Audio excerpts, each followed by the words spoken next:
I have a great time with my life, and I want to share it. I love living. I think that's infectious. It's something that you can't fake. Greatness is not this wonderful, esoteric, elusive, God-like feature that only the special among us will ever taste. You know, it's something that truly exists in all of us. It's very simple. This is what I believe, and I'm willing to die for it. Yeah. Period.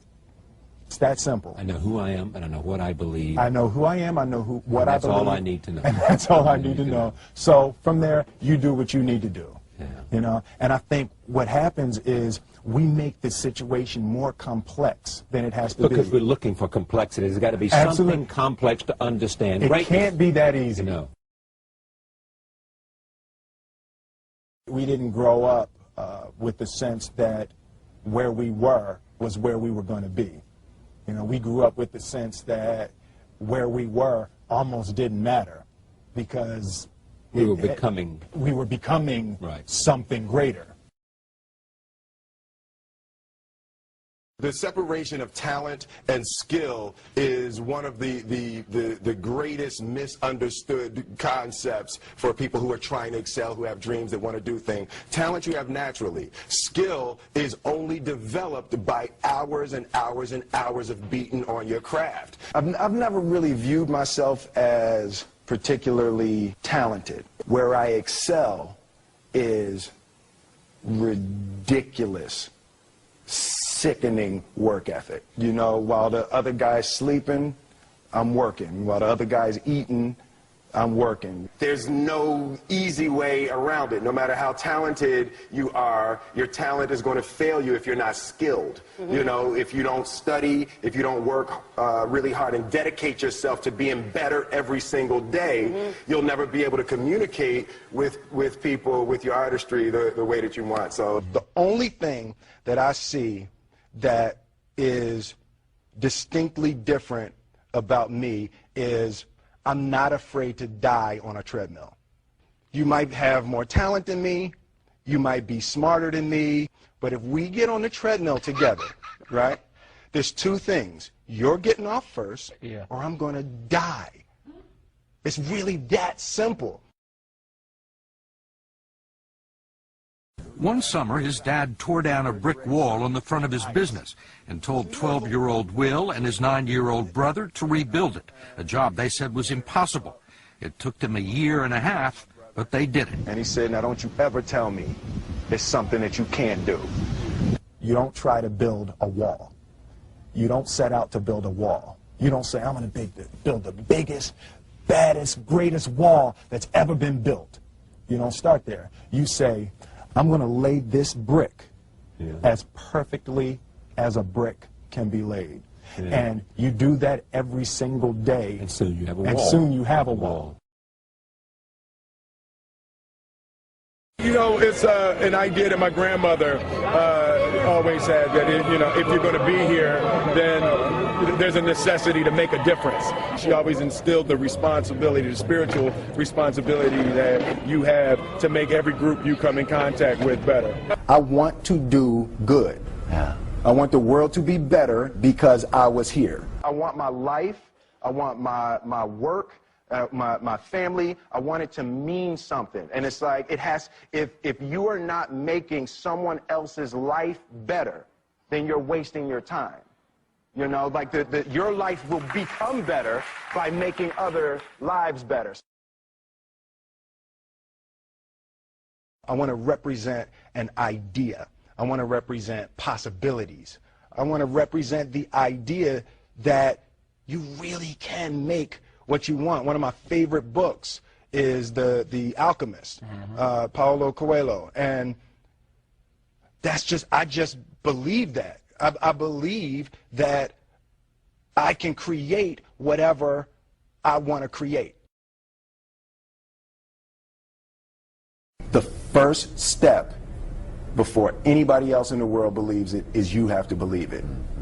There's no reason to have a plan B because it distracts from plan A.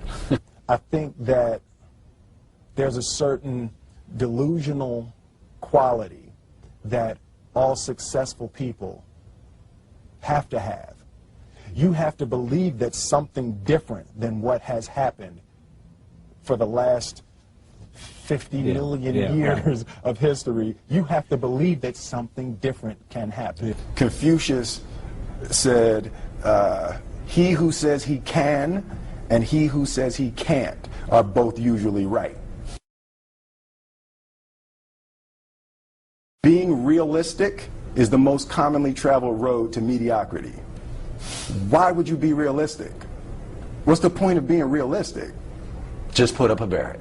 Yeah, I'm going to do it. It's done. It's already done. The second I decide it's done, it's already done. It's right. Now we just got to wait for y'all to see. It's unrealistic to walk in a room and flip a switch and lights come on. That's unrealistic. Fortunately, Edison didn't think so. It's unrealistic to think you're going to bend a piece of metal and fly people over an ocean in that metal. That's unrealistic. But fortunately, the Wright brothers and others didn't believe that. And it just seems like such a ridiculous idea to me to embrace the idea that it's not going to happen and that's not real for that to happen. As soon as you say it, now you just made that real. Our thoughts, our feelings, our dreams, our ideas are physical in the universe. That if we dream something, if we picture something, if we commit ourselves to it, that is a physical thrust towards realization that we can put into the universe. That the universe is not a thing that's going to push us around.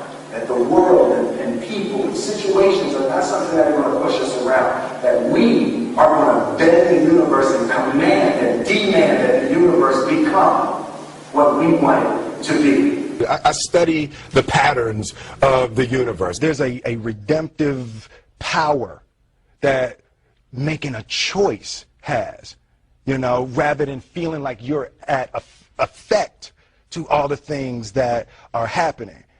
Make a choice, right? You just decide what it's going to be, who you're going to be, how you're going to do it. Just decide. And then from that point, the universe is going to get out your way. It's like it's water. It wants to move and go around stuff, you know. You know, there's a flow of the universe that I've grown to know just how to go with it. I realize that to have the level of success that I want to have, it's difficult to spread it out and do multiple things. It takes such a desperate, obsessive focus. You really got to focus with all of your fiber and all of your heart and all of your creativity. I'm motivated by fear. Fear. You know? Fear of what? Fear of fear. I hate being scared to do something. And I think what developed in my early days was the attitude that I started attacking things that I was scared of. It was Franklin Roosevelt said the only fear you have to fear is fear itself. Absolutely. Remember that? Absolutely. You can't be scared to die for the truth. The truth is the only thing that's ever going to be constant. Don't ever let somebody tell you you can't do something. Not even me. All right? You got a dream, you got to protect it. People can't do something themselves. They want to tell you you can't do it.